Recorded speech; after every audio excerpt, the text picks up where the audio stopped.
नमस्कार मित्रांनो, कसे आहेत? मजेत ना? बघा, एक प्रश्न आला तुमच्यासाठी घेऊन. प्रश्न काय म्हणतो बघा, आगगाडीचे प्रवास भाडे 20% वाढवले, पुन्हा सलग 2 महिन्यात 10% व 25% वाढवले, तर सुरुवातीला प्रवास भाड्यात एकूण किती टक्क्यांनी वाढ झाली?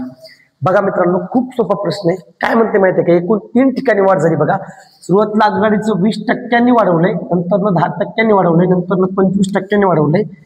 तर सुरुवातीच्या प्रवास भाड्यात एकूण किती टक्क्यांनी वाढ झाली मला सांगा रे. पहिल्यांदा अगोदर सुरुवातीचं जुनं आगगाडीचं भाडं आपल्याला माहिती आहे काय काय नाही ना. मग आपण काय करूया, ते 100 पकडूया. मग काय करू सर, जुनं भाडं आम्ही 100 पकडलं. मग अगोदर काय करायचं सर, 20% वाढ आहे ना, मग आपण 20% वाढ पकडूया. मग 100 20 वाढ म्हणजे 120 छेदामध्ये करायचे 100.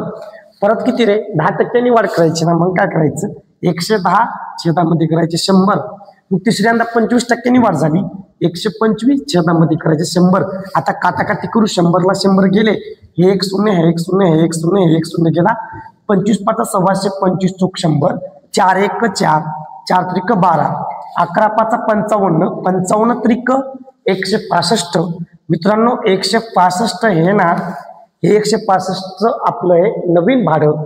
मला सांगा, आगगाडीचं जुनं भाडं किती पकडलं होतं, 100 रुपये. मग 100 165 झाले.